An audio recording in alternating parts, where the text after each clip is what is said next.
Kota baru burungnya bamega unggah manapur di Samantara, unggah manapur di Samantara. Katamu lawanlah Adinda, Adinda iman tidak ada rasa melayang, iman tidak ada rasa melayang. Sayang, sayang si patokaan.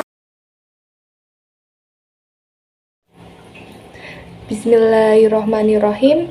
Assalamualaikum warahmatullahi wabarakatuh. Salam sejahtera bagi kita semua. Om Swastiastu, Namo Buddhaya, salam kebajikan. Perkenalkan, nama saya Wida Pujianti dari Universitas Muhammadiyah Purworejo. Di sini saya akan mereportase budaya yang ada di sekitar saya. Kerajinan gerabah Desa Gebang Sari. Sejarah gerabah dari tanah liat. Tembikar atau gerabah diperkirakan telah ada sejak masa prasejarah, tepatnya setelah manusia hidup menetap dan mulai bercocok tanam. Situs-situs arkeologi di Indonesia telah ditemukan. Banyak tembikar yang berfungsi sebagai perkakas rumah tangga atau keperluan religius seperti upacara dan penguburan. Tembikar yang paling sederhana dibentuk dengan hanya menggunakan tangan yang berciri adonan kasar dan bagian pecahannya dipenuhi oleh cicak-cicak tangan atau sidik jari. Selain itu, bentuknya kadang tidak simetris. Selain dibuat dengan teknik tangan, tembikar yang lebih modern dibuat dengan menggunakan tata batu dan roda putar. Pada awalnya, tembikar dibuat dalam bentuk polos dan mudah rapuh, tetapi saat ini tembikar tersedia dalam berbagai macam bentuk motif, gambar, atau lukisan khas dan daya tahan lebih lama. Di Indonesia, tembikar dibawa melalui kebudayaan Sakyong, suatu kebudayaan kuno di daerah Vietnam yang terkenal akan seni gerabah dan tembikar kunonya. Lempung atau tanah liat adalah salah satu jenis tanah yang dapat dengan mudah ditemui di Indonesia. Berwarna hitam keabuan, tanah liat bersifat mudah dibentuk sehingga semenjak dahulu digunakan sebagai bahan pembuatan kerajinan tangan. Tanah liat adalah tanah yang lentur saat lembab tetapi keras setelah dibakar. Sebagian besarnya terdiri dari partikel halus, aluminium, silikat hidro, dan mineral lainnya, dan banyak digunakan untuk batu bata, ubin, dan tembikar. Memang, manfaat tanah liat begitu banyak untuk kehidupan manusia. Untuk kepentingan manusia. Selain kerajinan tanah liat untuk dekorasi alias gerabah, lampung digunakan juga untuk membuat batu bata, genteng, keramik, mainan anak, dan lain-lain. Semua kerajinan tangan ini merupakan benda dari tanah liat yang dibakar. Diduga gerabah pertama kali dikenal pada masa Neolitik, kira-kira 10.000 tahun sebelum Masehi, di daratan Eropa, dan mungkin pula sekitar akhir masa Paleolitik, kira-kira 25.000 tahun sebelum Masehi, di daerah timur dekat.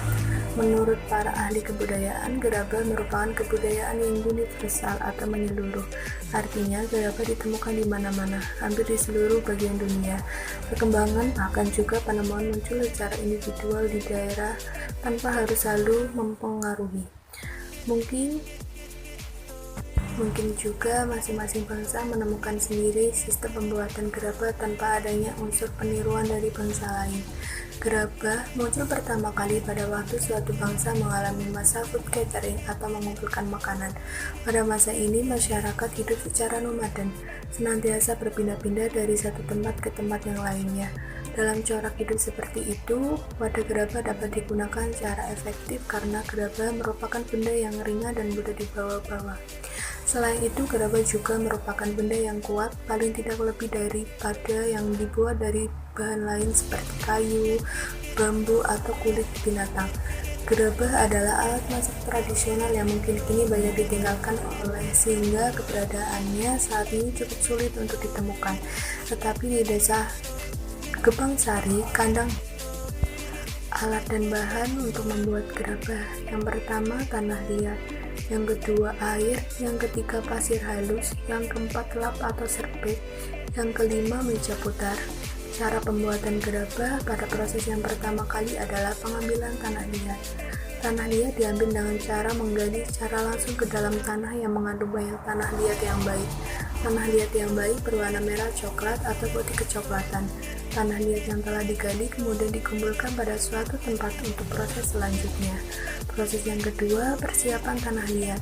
Tanah liat yang telah terkumpul disiram air hingga basah merata, kemudian didiamkan selama 1 hingga 2 hari. Setelah itu kemudian tanah liat digiling agar lebih rekat dan liat. Ada 2 cara penggilingan, yaitu cara manual dan mekanis. Penggilingan manual dilakukan dengan cara menginjak-injak tanah liat hingga menjadi ulet dan halus, sedangkan secara mekanis dengan menggunakan mesin giling. Hasil terbaik akan dihasilkan dengan menggunakan proses giling manual. Proses pembentukan. Setelah melewati proses penggilingan, maka tanah liat siap dibentuk sesuai dengan keinginan. Aneka bentuk dan desain dapat dihasilkan dari tanah liat. Seberapa banyak tanah liat dan berapa waktu yang diperlukan tergantung pada seberapa besar gerabah yang akan dihasilkan. Bentuk dan desainnya, pengrajin gerabah akan mendapatkan kedua tangan. Pengrajin gerabah akan menggunakan kedua tangan untuk membentuk tanah liat dan kedua kaki untuk memutar alat pemutar perbot. Kesamaan gerak dan konsentrasi sangat diperlukan untuk dapat melakukannya. Alat-alat yang digunakan yaitu alat pemutar atau perbot, alat pemukul, batu bulat, kain kecil. Air juga sangat diperlukan untuk membentuk gerabah dengan baik. Penjemuran. Setelah bentuk akhir telah terbentuk, maka diteruskan dengan penjemuran. Sebelum dijemur di bawah terik matahari.